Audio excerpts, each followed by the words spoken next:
تو ایسے ایسی چیزیں بناواؤں گا میں, آپ کو تو یہ صحت پہ کوئی اثر نہیں پڑے گا, نہ بھاگ سکیں گے نہ چل سکیں گے. شادیوں وادیوں کی باتیں بھی, جب آدمی کی صحت برباد ہوتی ہے تو باتیں کرتے وقت بھی برا لگتا ہے پھر وہ. تو یہ چیز غلط ہے. آپ مہمان سے ایک دفعہ پوچھیں, 2 دفعہ, 3 دفعہ, چوتھی دفعہ, 3 دفعہ بھی بہت ہے, چوتھی دفعہ بالکل نہیں پوچھیں. سامنے لا کے رکھیں بھی نہیں. لوگ کہتے ہیں رکھ لیں دینا, آپ تھوڑا سا, بھائی تھوڑا سا بھی کیوں چکوں میں یار. اور میری عادت بچپن سے ہے, بازاری چیزیں الحمدللہ نہیں کھاتا. مجھے نہیں یاد پڑتا اب میں نے رمضان میں کبھی شربت پیا ہو, اللہ ماشاء اللہ شاید انگلیوں پہ گن کے پیا ہوگا. شدید پیاس کے روزوں میں بھی شربت نہیں پیا, پانی پیا. اگر شربت پینا تو گھر میں بنا کے لیمن نچوڑا اور پی گئے. یہ اسی وجہ سے تھوڑا ڈیزائن ٹھیک ہے ابھی تک ہمارا.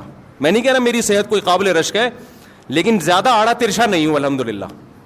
اس کی وجہ یہ کہ پیکنگ کی چیزیں شروع سے چھوڑی ہوئی ہیں بچپن سے ہی. نہ ماں باپ نے عادی بنایا, نہ ہم نے اس کا اپنے آپ کو عادت ڈالی. گھر میں پڑے ہوتے ہیں, جوس کے ڈبے میں ہاتھ بھی نہیں لگاتا. اور سب کو پتا ہے میرے بارے میں, جوس لا کے لوگ رکھتے ہیں, یہ کبھی بھی نہیں پیے گا. ہم کیا پیتے ہیں؟ کل میں بکری کا دودھ پی رہا تھا, ایک امریکہ سے مہمان ملنے کے لیے آئے, گلاس میرے ہاتھ میں تھا, بکری کا دودھ نکالا, پی رہا ہوں, پکڑا گیا میں اسی وقت. ابھی آدھا منہ کو لگا, وہ کھڑے ہوئے, میں نے کہا بھائی ان کو دفتر میں بٹھاؤ یار, یہ کیا ہو رہی ہے. گائے کا دودھ نکالا, پیا الحمدللہ. بکری کھڑی ہوئی, آپ لوگ جہاں زیارت کر سکتے ہیں اس کی. بچہ بھی ہمارے گھر میں یہی اسی بکری کا دودھ پی رہا ہے. ایک لیٹسٹ ورژن ہے نا, 15.5 تھے, 15 ہو گئے الحمدللہ. تو جو 15واں آیا نا مارکیٹ میں, ایک چائلڈ اسپیشلسٹ ہے, اس نے کہا ہے کہ ماں کے دودھ کے علاوہ بھی اگر کوئی دودھ پلانا ہے تو بکری کے دودھ کے علاوہ کسی اور چیز کے بچے کو قریب بھی پھٹکنے نہ دیں. چائلڈ اسپیشلسٹ لیڈی ڈاکٹر, بڑی خاندانی ڈاکٹر ہے. اس نے کہا ڈبے کے تو قریب بھی نہ جانے دو بچے کو. سمجھتے نہیں ہو میرا خیال ہے. بچے کے لیے بہترین ہے بکری کا دودھ. تو اپنے گھر میں بچے ہو نا, صحت کے لیے بکری پال لو. ایک جب بچہ پال سکتے ہو تو بکری تو اس سے آسان ہے نا. تو میں تو کھاتا ہی نہیں بھائی. وہ اب زبردستی جوس بھی پلا رہے ہو, گلے کی ایسی کی تیسی, پیٹ کی ایسی کی تیسی. تو یہ بھی اس میں داخل ہے. المسلم من سلم المسلمون من لسانہ و یدہ. آپ اپنی محبت میں دوسرے کا بیڑا غرق بولو مت کرو. سمجھتے ہو کہ نہیں سمجھتے؟ دوسرا, جب بھی کسی کو رات کو سونے کے لیے جگہ دو تو ایسے بندے کے ساتھ جگہ دو جو خراٹے فری ہو. بہت دفعہ میزبان لوگ اکرام میں میرے ساتھ بندہ لگا دیتے ہیں کہ مفتی صاحب کے ساتھ یہ سوئے گا. وہی سو رہا ہوتا ہے, مفتی صاحب نہیں سو رہے ہوتے. حقیقت اس قسم کے عجیب عجیب سے خراٹے آ رہے ہوتے ہیں. کئی دفعہ ایسے ہوئے سفر میں. تو میں لوگوں سے کہتا ہوں یار مجھے اکیلا کمرہ دو, میں نہیں سو سکتا کسی, پتہ نہیں کیا خراٹے آئیں. تو آپ اس کا خیال کیا کریں. بس بات کو سمیٹتا ہوں میں.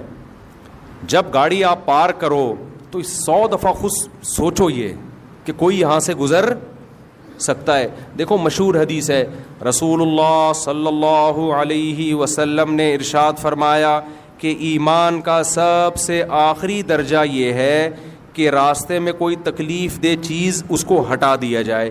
تکلیف دہ چیز پھینکنا تو کفر ہے. تکلیف دہ چیز پڑی ہوئی ہے, آپ گزر گئے, آپ نے نہیں ہٹائی, تو حدیث کے مطابق آپ ایمان کے آخری درجے پہ بھی نہیں ہو. یہاں تکلیف دہ چیز ہٹائی نہیں جا رہی بلکہ تکلیف دہ چیز رکھی جا رہی ہے. گاڑی جب آپ غلط پارک کر رہے ہو, لوگوں کے گزرنے کی جگہ بلاک ہو رہی ہے, تو آپ تو تکلیف دہ چیز ڈال رہے ہو نا. سمجھ میں آ رہی ہے بات کہ نہیں آ رہی ہے؟ یہ تو آپ ڈال رہے ہو تکلیف دہ چیز. مسجدوں میں ایسا ہوتا ہے, خوب سمجھ لیں. دیکھو ایک موسم ہے گرمیوں کا, سب کو پتا ہے گرمی ہے, پنکھے چلیں گے. ایک موسم ہے سردیوں کا, ٹائٹ سردی پڑ رہی ہوتی ہے, سب کو پتا ہے پنکھے نہیں چلیں گے. ایک موسم ہوتا ہے سردی جا رہی ہوتی ہے, گرمی آ رہی ہوتی ہے. یہ بیچ کا موسم ہوتا ہے. اس میں کچھ لوگوں کی رائے ہوتی ہے پنکھے چلنے چاہیے, کچھ لوگوں کی رائے ہوتی ہے پنکھے نہیں چلنے چاہیے. تو اب یہ تو نہیں کہ کمیٹی والے پورا اجلاس بلائیں گے کہ الیکشن ہو. اس کا طریقہ یہ ہے کہ نماز میں نیت باندھنے سے پہلے اگر چل رہے تھے تو چلتے رہنے دیں, بند نہ کرے. اگر بند تھے تو کوئی اس کو چلانے کی کوشش بولو نہ کرے. بعض دفعہ کوئی مریض ہوتا ہے, وہ یہ دیکھ کے پنکھے کے نیچے کھڑا ہو جاتا ہے, پنکھا بند ہے جی مجھے سردی لگ رہی ہے, میں پیچھے سے کسی کو کچھ ہوا, وہی ہوا جو ہمارے ہاں ہوتا ہے. اس نے آ کے ٹھک کر کے پنکھا چلا دیا کہ اتنی گرمی ہے پنکھے کیوں نہیں چل رہے ہیں آپ. یہ سارے بیوقوف ہیں جو نیت باندھ کے کھڑے ہوئے ہیں, ان کو نہیں پتا تھا پنکھا چلانا چاہیے. تجھے زیادہ گرمی لگ رہی ہے یا تو زیادہ ان کا خیر خواہ ہے. کئی بار ایسے ہوا. ایک امام صاحب کا میں نے خود دیکھا واقعہ, ان کی طبیعت خراب تھی, موسم یہی تھا نا فروری مارچ کا, جب سردی گرمی کے بیچ کا موسم ہوتا ہے. امام صاحب کھڑے ہوئے, ہمارے مسجد کے امام تھے, ہم پیچھے مقتدی بن کے نماز پڑھ رہے تھے ان کے پیچھے. فجر کی نماز تھی, کسی نے پنکھا چلا دیا, امام صاحب والا بھی. اب وہ بیچارے نا نماز میں کانپ رہے ہیں, اور نماز کے بعد جو انہوں نے سنائی ہے میں ترجمہ نہیں کروں گا, میں اس کا ترجمہ نہیں کر سکتا جو انہوں نے.